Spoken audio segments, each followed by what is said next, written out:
Shalom, hari ini hari yang ke-28, berakar dalam firman kita akan membaca bersama-sama Keluaran 34 sampai 37.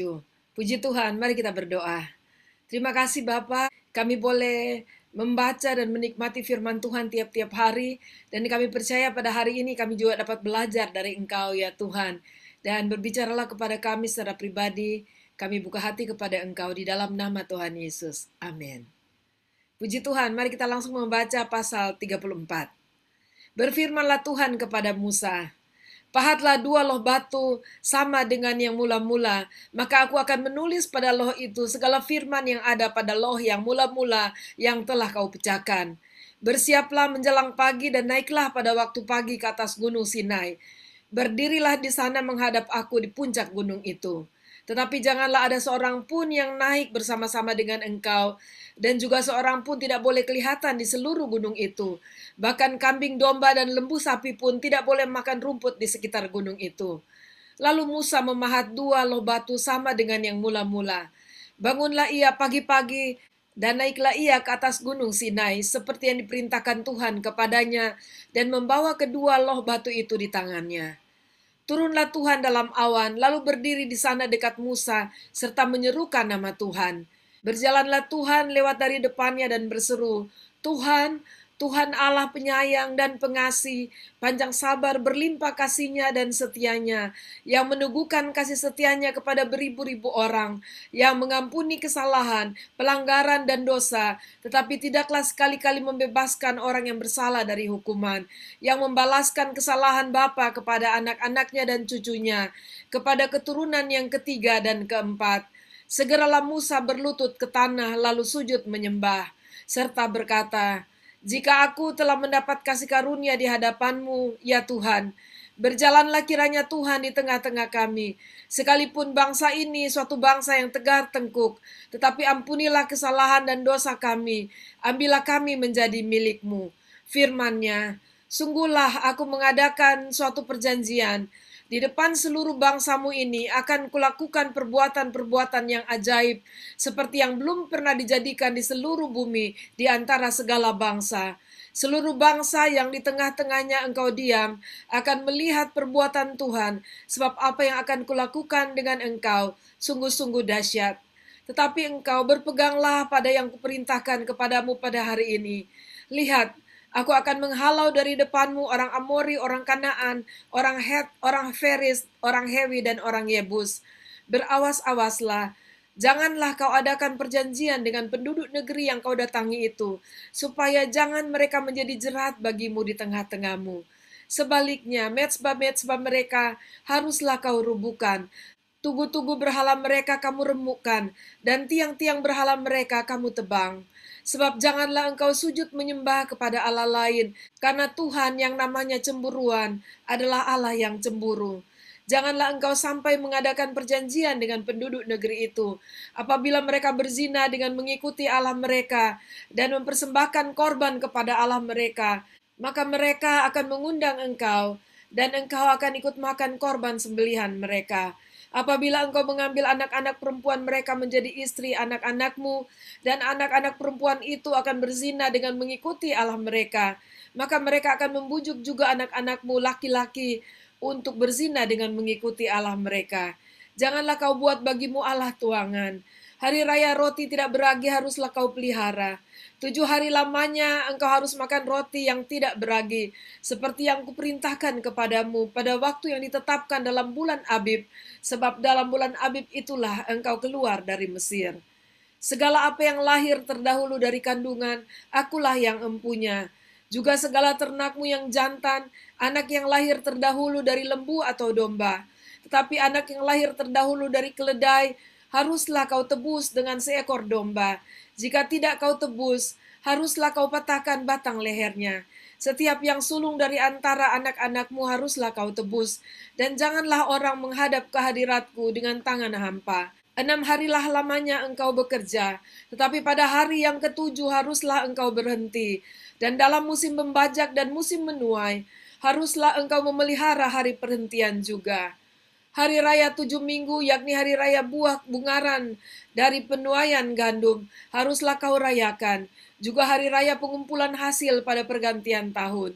3 kali setahun segala orangmu yang laki-laki harus menghadap ke hadirat Tuhanmu, Tuhan Allah Israel.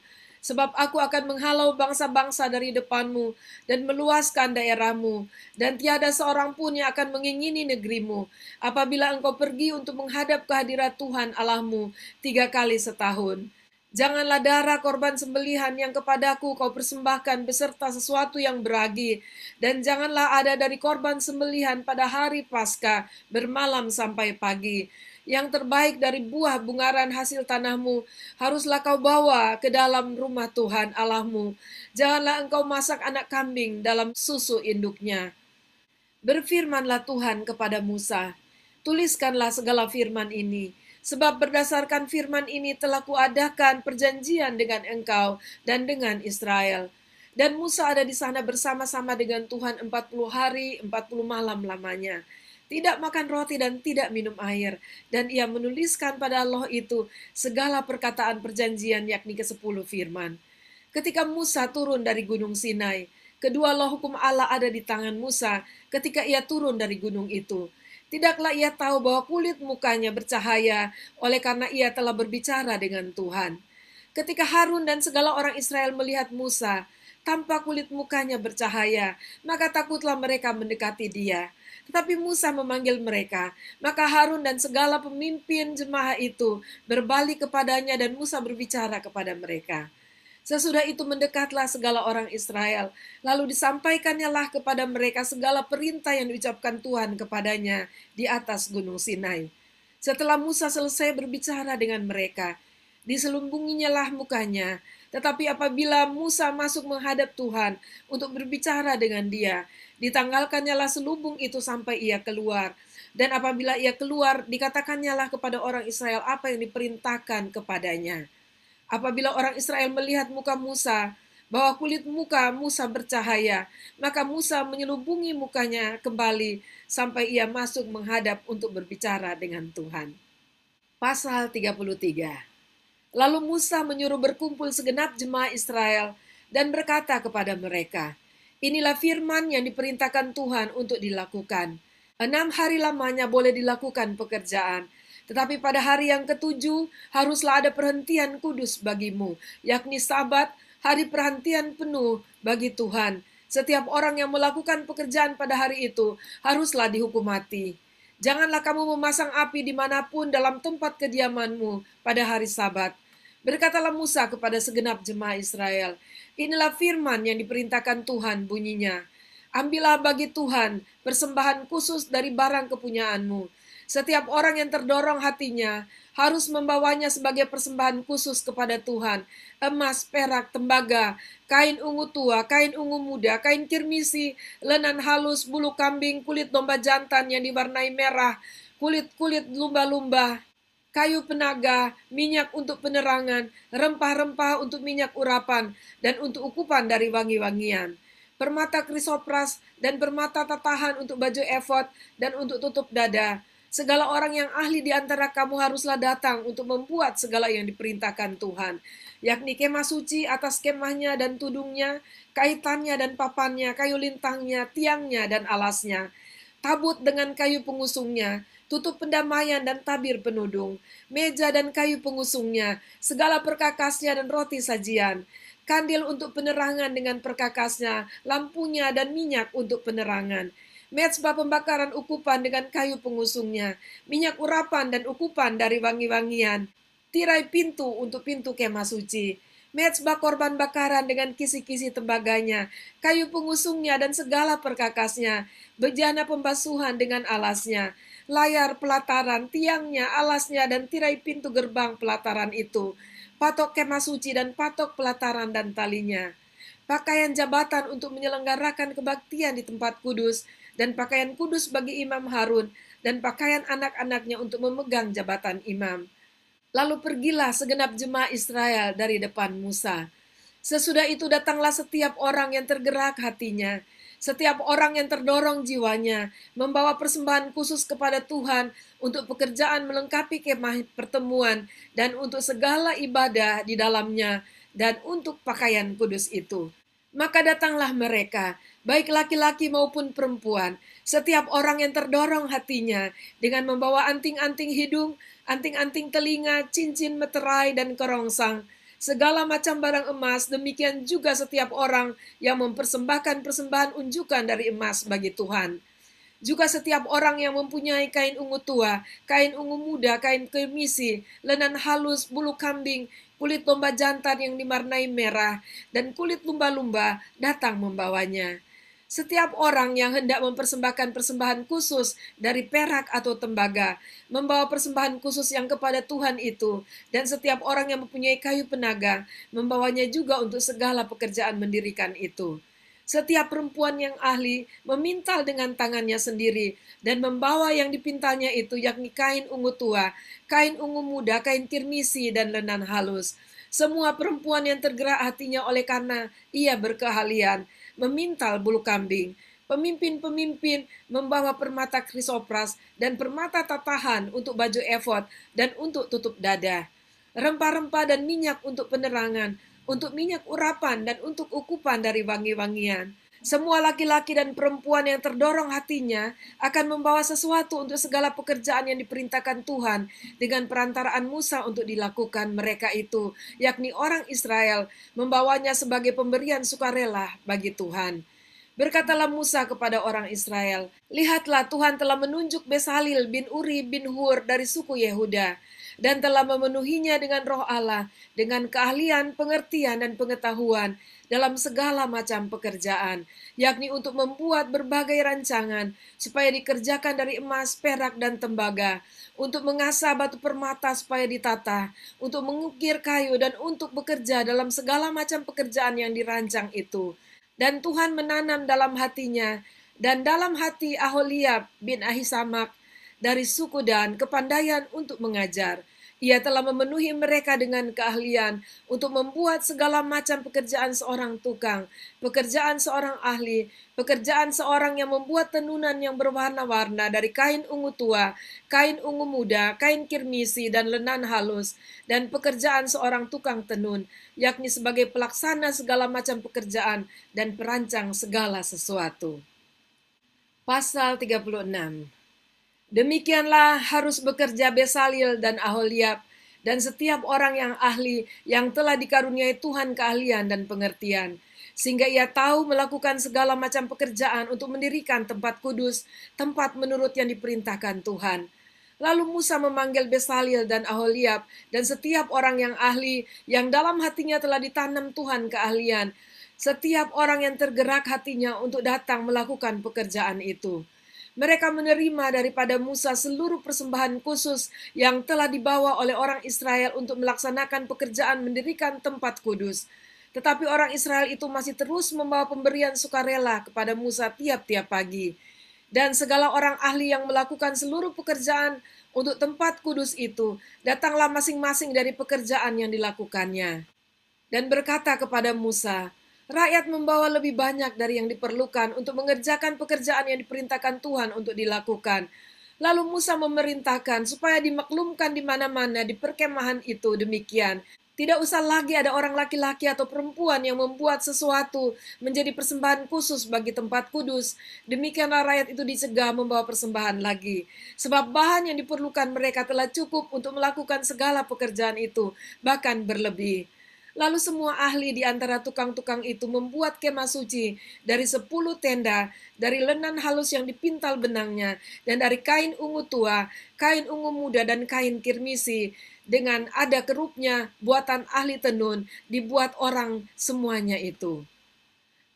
Panjang tiap-tiap tenda 28 hasta, dan lebar tiap-tiap tenda 4 hasta, semua tenda itu sama ukurannya. 5 dari tenda itu dirangkap menjadi satu, dan yang 5 lagi juga dirangkap menjadi satu.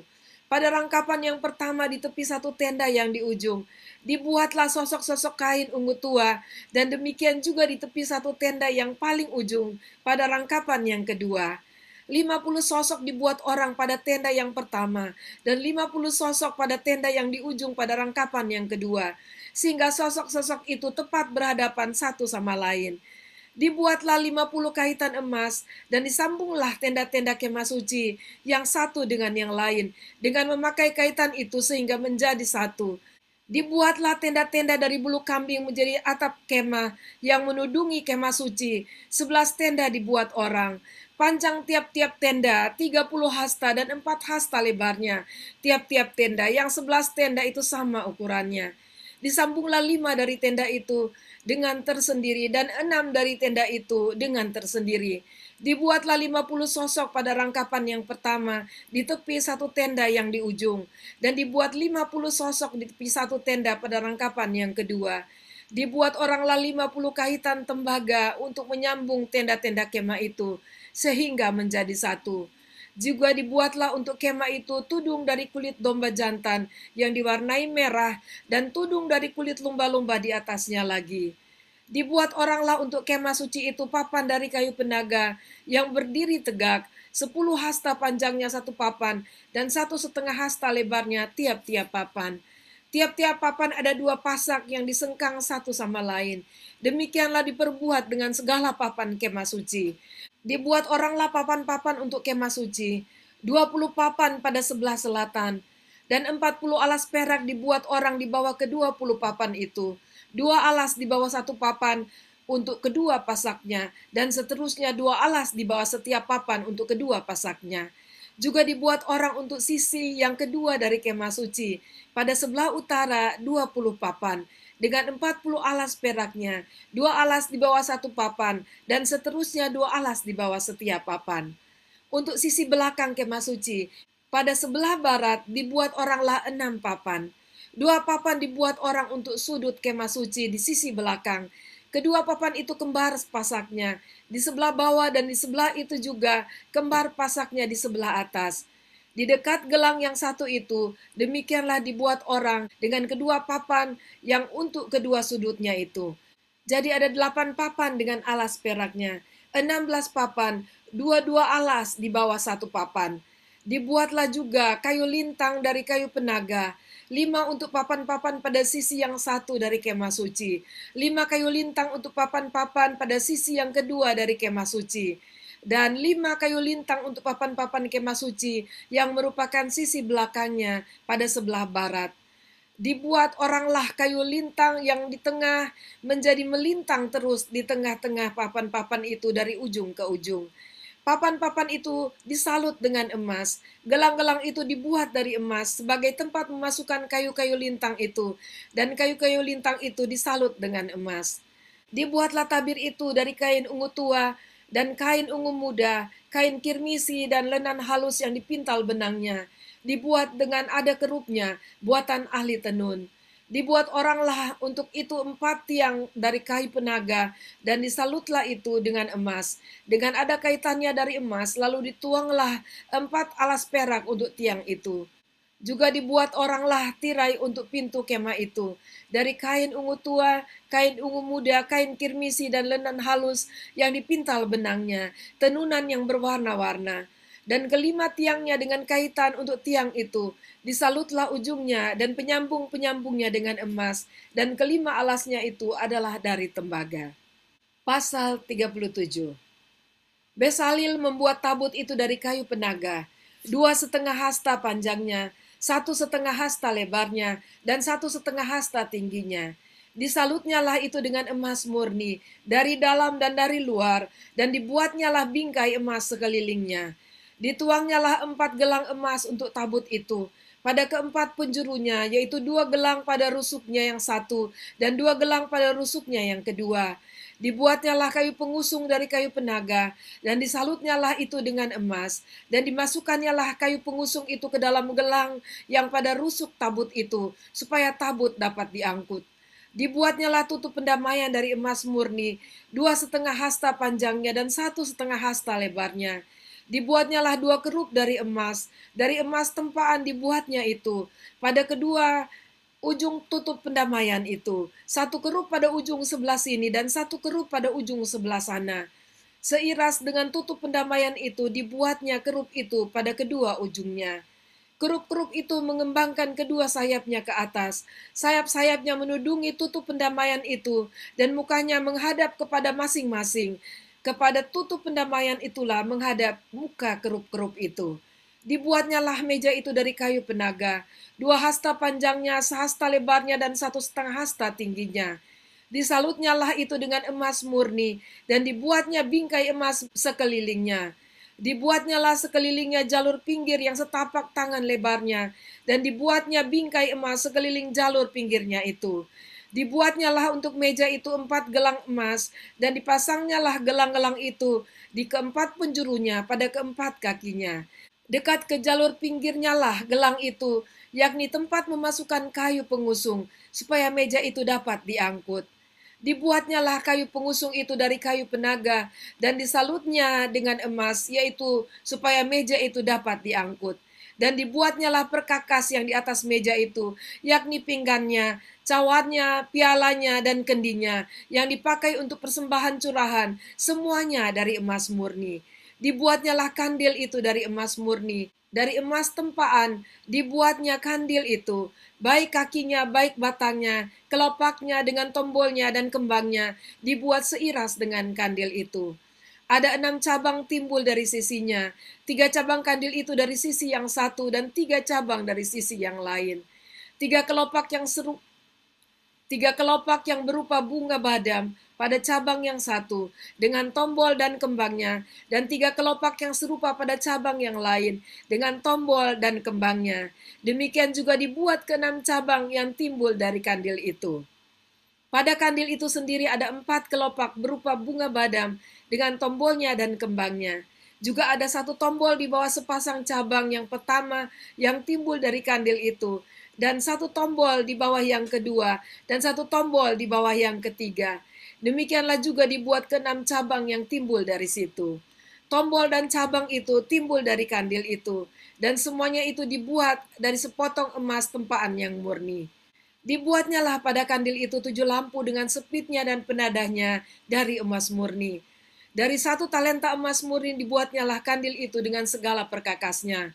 Dibuatnya lah mezbah pembakaran ukupan itu dari kayu penaga, 1 hasta panjangnya dan 1 hasta lebarnya, 4 persegi, tetapi 2 hasta tingginya, tanduk-tanduknya seiras dengan mezbah itu. Disalutnya lah itu dengan emas murni, bidang atasnya dan bidang-bidang sisinya sekelilingnya, serta tanduk-tanduknya. Dibuatnya lah bingkai emas sekelilingnya. Dibuatnya lah 2 gelang emas untuk mezbah itu di bawah bingkainya, pada kedua rusuknya, pada kedua bidang sisinya, sebagai tempat memasukkan kayu pengusung, supaya dengan itu mezbah dapat diangkut. Dan dibuatnya lah kayu pengusung itu dari kayu penaga, dan disalutnya dengan emas, dan dibuatnya lah minyak urapan yang kudus itu, dan ukupan murni dari wangi-wangian, seperti buatan seorang tukang campur rempah-rempah. Demikianlah pembacaan firman Tuhan kita pada hari ini. Kita bersyukur kepada Tuhan walaupun bangsa Israel telah melakukan dosa yang besar di hadapan Tuhan.